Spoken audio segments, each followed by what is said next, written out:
with earlier models. The camshaft gear on the front of the cam includes a tone wheel for the camshaft position sensor. This sensor, previously used only for diagnostics, is now also used as the engine speed input for timing. The camshaft gear is not interchangeable with previous model year engines, but can be used in the 2001 235 horsepower engine. The forged aluminum pistons have a different bowl shape that produces higher compression. These pistons are not interchangeable with any others, so be sure to refer to the part number.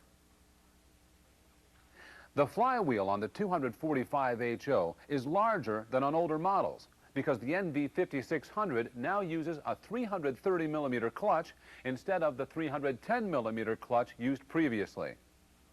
Another reason for the new flywheel is to accommodate the splines on the NV5600, which are larger to handle the increased torque. Obviously, this bigger flywheel can't be used on previous engines, so keep that in mind. Another important item is the use of a spacer for the starter, so don't overlook it when reinstalling the starter.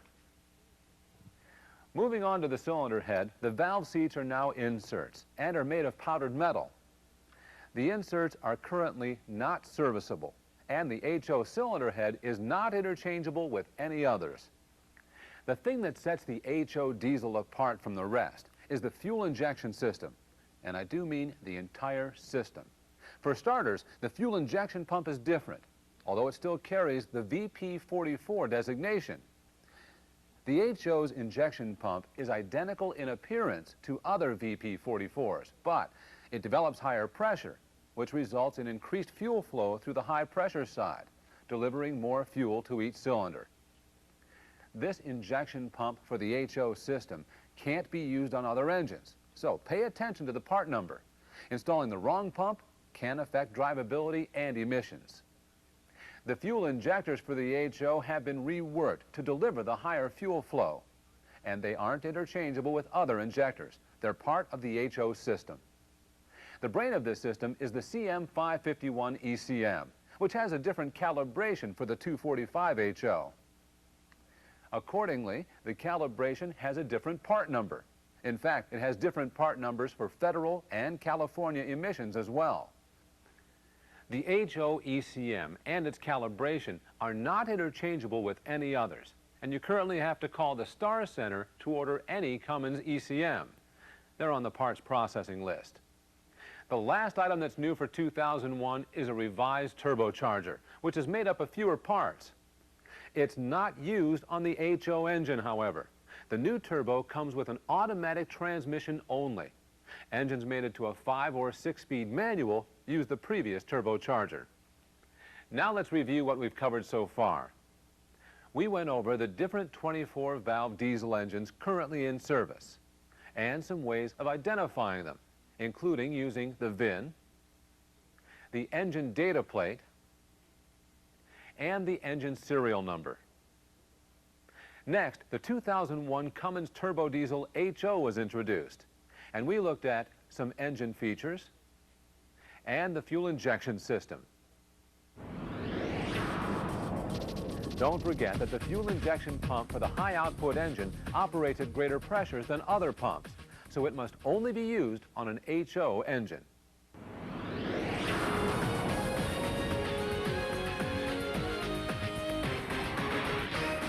You've probably heard them before, the typical complaint some customers have with diesel engines.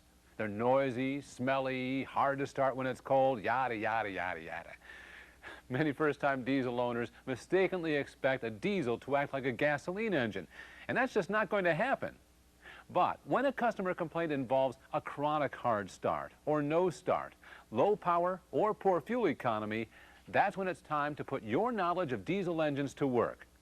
You can start your diagnosis with some preliminary checks that apply to all 24-valve turbo diesel engines. First and foremost, obtain an accurate and detailed report of the problem from your service advisor, including the conditions under which the symptom occurs. If necessary, contact the customer to get more details, such as the source and quality of the diesel fuel being used.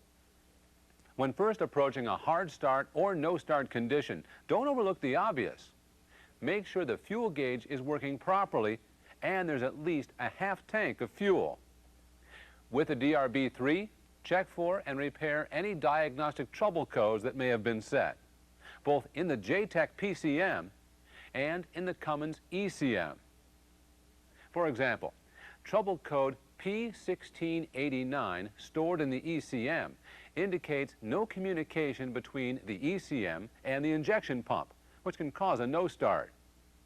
Another important preliminary item is checking the fuel for contamination. You can do this by using the water drain on the fuel filter housing to collect a sample of fuel into a clear container. Inspect the fuel sample carefully, looking for water, sediment, or other signs of contamination. Quality road grade number 2 diesel fuel is light in color and shouldn't be cloudy. You and your customer should know that number 1 diesel fuel is not recommended except for use in Arctic temperatures, as it can cause hard starting during warmer weather. You can do a quick check for fuel in the crankcase by pulling the oil dipstick and looking for small bubbles, a telltale sign. Giving the oil a sniff to detect a diesel fuel odor works too. With the vehicle on the hoist, inspect the fuel system supply and return lines for leaks, kinks, or restrictions. If your preliminary checks don't reveal anything that would make the engine difficult to start, it's time to get down to more detailed diagnostic procedures. First, you want to run a fuel transfer pump pressure test during both engine cranking and engine running, because the transfer pump operates at 2 different pressures. Connect fuel pressure test gauge number 6828 to the test port at the fuel filter inlet. For the engine cranking pressure test, you need to pull the fuel injection pump relay from the power distribution center to keep the engine from starting. This might set a trouble code that you'll need to clear after testing is completed. During a crank cycle, the inlet pressure should be 5 to 7 psi minimum, and up to 12 psi is considered ideal. Anything above 14 psi at the fuel filter inlet can cause hard starts, especially if non-recommended number 1 diesel fuel is used. If the pressure test during cranking checks out, do the engine running test next. Don't forget to replace the fuel injection pump relay in the PDC, or you probably won't get too far with the engine running test. With the engine running, the inlet pressure should be a minimum of 10 psi at idle. Next, check the pressure drop across the fuel filter by reading the pressure at the test port on the outlet side. With the engine idling, the outlet pressure should be no more than 5 psi lower than the inlet pressure you recorded earlier. If it is, replace the fuel filter element and service cap O-ring. To check for restrictions in the fuel supply system, disconnect the fuel supply line quick connect fitting at the left rear of the engine. Install special tool number 6631, a rubber adapter hose, into both ends of the fuel supply line connection. Then connect the low pressure transducer for the DRB3 pressure tester to the T-fitting on the adapter.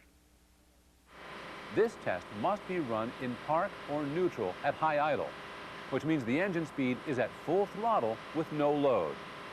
Make sure to set the parking brake and take the proper safety precautions. The vacuum check should show no more than 6 inches of mercury.